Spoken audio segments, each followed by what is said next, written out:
Hi friends, welcome to నా కథలులో ఇంకో beautiful memory. ఐప్యాడ్తో college life గురించి ఒక చిన్న ఫ్లాష్ బ్యాక్. రెడీయా మరి? ఇంటర్ ఫస్ట్ ఇయర్ కాలేజ్కి ఫస్ట్ టైం వెళ్ళేటప్పుడు బ్యాగ్లో ఒకటి ఖచ్చితంగా ఉండేది. అది మన ఐప్యాడ్. బస్లో వెళ్ళినప్పుడు ఇయర్ ఫోన్స్ వేసుకొని సైడ్ లుక్లో వరల్డ్ని ఇగ్నోర్ చేయడం.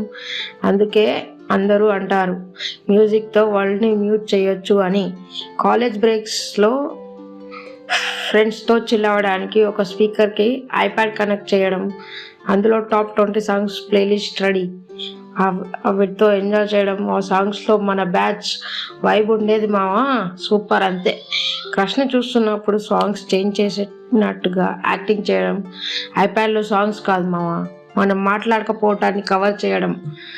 లైబ్రరీలో టైంపాస్ చేయాలంటే బుక్స్ ఓపెన్ చేసి కొన్ని ఐప్యాడ్లో ప్లే అవుతున్న మెలోడీస్, ఆ బ్యాక్గ్రౌండ్ మ్యూజిక్లో చదువు కన్నా డ్రీమ్సే ఎక్కువ ఉంటాయి.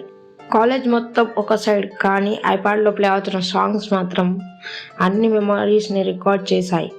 అప్పుడు అర్థం కాలేదు, కానీ ఇప్పుడు తెలుస్తుంది ఐప్యాడ్ అంటే మెమరీస్ అని. ఈ ఐప్యాడ్ మ్యూజిక్ కాకుండా మన కాలేజ్ లైఫ్లో బెస్ట్ ఫ్రెండ్లా ఉండేది. ఈ కథ మీకు నచ్చిందని అనుకుంటున్నా. మళ్ళీ ఇలాంటి స్వీట్ మెమరీస్తో కలుద్దాం. ఇప్పటికి మ్యూజిక్ ప్లే చేస్తూ జ్ఞాపకాలు రివైండ్ చేద్దాం. Signing off. నా కథలు నచ్చితే లైక్ చేయండి, షేర్ చేయండి. ఐప్యాడ్ మెమరీస్ ఉంటే కమెంట్లో చెప్పండి మావా. అండ్ ఇన్స్టాగ్రామ్లో కూడా ఫాలో అవ్వండి నా కథలు.